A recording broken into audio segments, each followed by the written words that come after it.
ফের পদ্ম পথে কি অর্জুন? টিকিট না পেয়ে ক্ষুব্ধ অর্জুন সিং। আগে জানলে তৃণমূলে ফিরতাম না, মন্তব্য ব্যারাকপুরের সাংসদের। এবার কি নতুন পদক্ষেপ? ফের বিজেপিতেই ফিরছেন অর্জুন সিং, এমনটাই কিন্তু প্রশ্ন উঠছে। ব্যারাকপুরে অর্জুনের বদলে রাজ্যের মন্ত্রী পার্থ ভৌমিককে তৃণমূল প্রার্থী করার পরই নানা জল্পনা শুরু হয়ে গিয়েছে অর্জুনকে নিয়ে। তিনি কি বিজেপি ডাকলে সাড়া দেবেন, নাকি নিজে থেকে বিজেপি নেতৃত্বের সঙ্গে যোগাযোগ করবেন? অর্জুনের স্পষ্ট জবাব যে তিনি কর্মী সমর্থকদের সঙ্গে কথা বলবেন এবং তারা যে সিদ্ধান্ত জানাবেন সেটাই তার সিদ্ধান্ত হবে, এমনটাই তিনি জানিয়েছেন। এ নিয়ে আমরা বিস্তারিত কথা বলবো। আমাদের সঙ্গে সরাসরি রয়েছেন আমাদের প্রতিনিধি ব্যারাকপুর থেকে দেবপ্রিয় সরকার। দেবপ্রিয়, যেমনটা জানা যাচ্ছে এখন প্রশ্ন উঠছে ফের পদ্মপথে কি হাঁটবে অর্জুন, নাকি তিনি বলেছেন যে আগে জানলে তৃণমূলে তিনি ফিরতেন না। তিনি এও বলেছেন যে তার কর্মীরা যা সিদ্ধান্ত নেবেন সেটি তার সিদ্ধান্ত হবে, অর্থাৎ পুরো বিষয়টি নিয়ে একটা জল্পনা শুরু হয়ে গেছে। এই মুহূর্তের কি আপডেট আছে, কি জানতে পারছো? আমরা দেখেছি কাল কিন্তু সেখানে বিক্ষোভ দেখায় কর্মী সমর্থকরা অর্জুন সিং এর। একদমই, তোমাকে আমি প্রথমেই 2019-এর বিষয়টা আমি ফিরে তাকাবো। 2019-এ কিন্তু এই একই ঘটনা করেছিল। তৃণমূলের টিকিট না পেয়ে কিন্তু সাংসদ অর্জুন সিং তিনি কিন্তু বিজেপিতে চলে গিয়েছিলেন এবং তারপরে কিন্তু 2022 সালে তিনি তৃণমূলে প্রত্যাবর্তন করেন।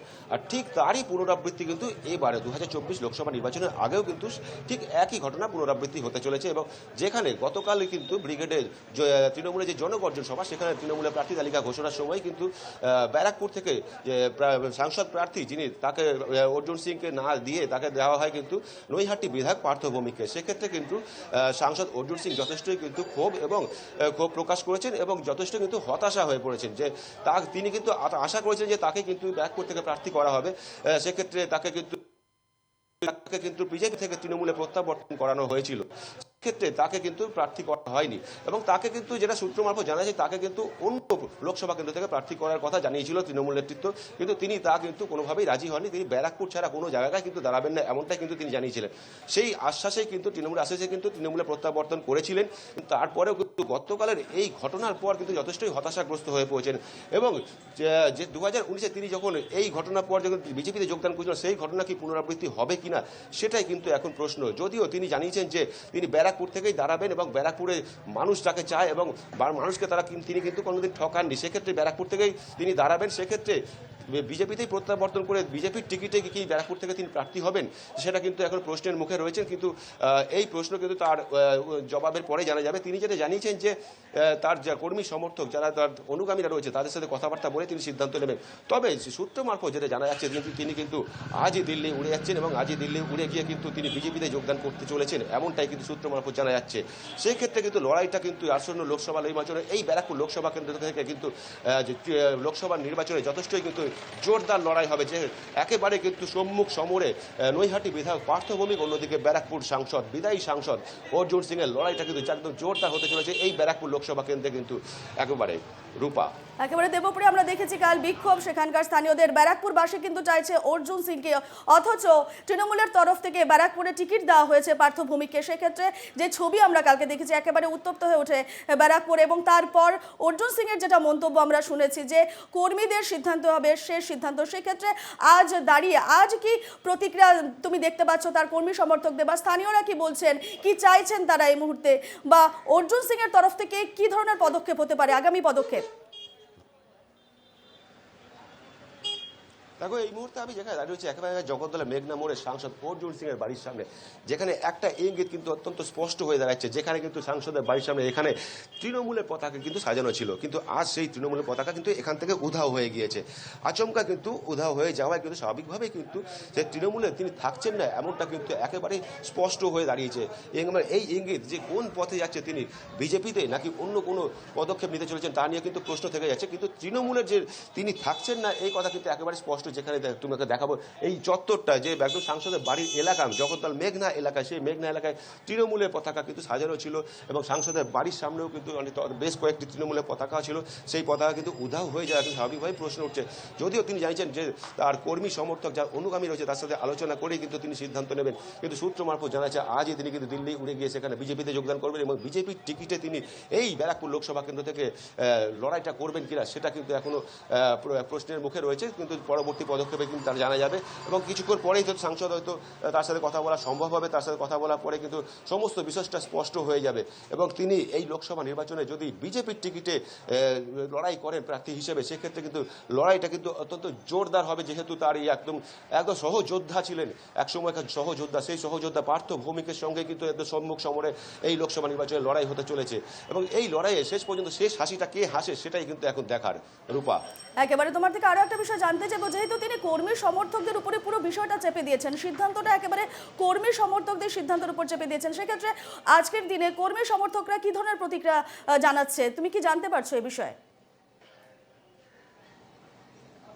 দেখো, আমি যেখানে রয়েছি এখানে বেশ কিছু কর্মী সমর্থক রয়েছে, তাদের সাথে কথা বলার চেষ্টা করব।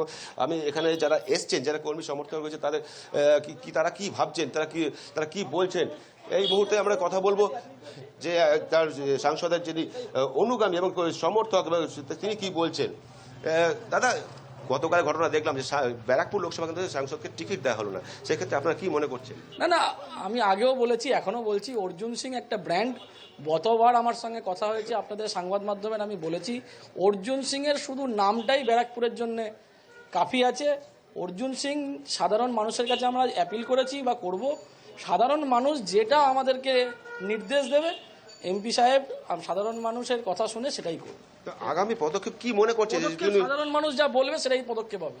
সাধারণ মানুষ আমাদের কাছে বিভিন্ন মাধ্যম দিয়ে খবর পৌঁছচ্ছে কি করা উচিত কি করা উচিত না, সাধারণ মানুষ যেটা বলবে সেটাই আমাদের একমাত্র পথ। এখানে কি সাংসদকে কোনোভাবে বঞ্চনা করা হলো বলে মনে হচ্ছে? না, সে তো বঞ্চনা করা হয়েছে, সবাই দেখতে পাচ্ছে না চোখের সামনে, বঞ্চনা হয়েছে, সবাই দেখেছেন, কোনো সেটা নিয়ে কোনো ব্যাপার নেই। সাধারণ মানুষ যেটা বলবে সেটাই আমাদের আগামী দিনের পদক্ষেপ হবে।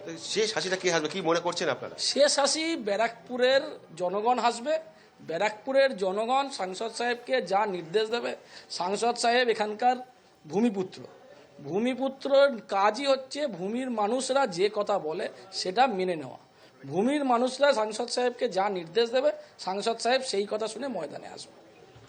একদমই, তুমি শুনলে যে তার অনুগামী কর্মী সমর্থক যারা রয়েছে তারা কিন্তু যথেষ্ট আশাবাদী এবং সাধারণ মানুষের উপরে নির্বাচনে সাধারণ মানুষ কি চাইছে সে ক্ষেত্রে কিন্তু পরবর্তী পদক্ষেপ বোঝা যাবে। কিন্তু এই পদক্ষেপের মানে একেবারে স্পষ্ট চিত্র বিকেলের মধ্যে কিন্তু চিত্রটা স্পষ্ট হয়ে যাবে। আমি আরেকজন সমর্থক কথা বলবো। দিদি, আপনার সাথে একটু কথা বলার চেষ্টা করবো যে কি মনে করছেন সাংসদের বিষয়ে, কি মনে করছেন? আমি এটাকে এখন বলতে পারছি না, তবে সৌগতদা তো আমাদের ওখানকে যেমন যখনই ডাকি তখনই ওনাকে পাই। মানে অর্জুনদার কথা বলছে না, সৌগতদার অর্জুনদার কথা বলছে। এটা খুবই অন্যায় করেছে, ওনাকে মঞ্চে ডেকে নিয়ে গিয়ে ওনাকে অপমানিত করাটা খুবই অন্যায় কাজ করেছে। এটা দলের এই কাজটা করাটা ঠিক হয়নি। তো আগামী পদক্ষেপ কি হতে চলেছে, কি মনে করছেন? পদক্ষেপ বলতে এখান থেকে ব্যারাকপুর থেকে একমাত্র অর্জুনদাই এই সিট জিততে পারতো, পার্থভূমি কোনো মতেই এটা পারবে না।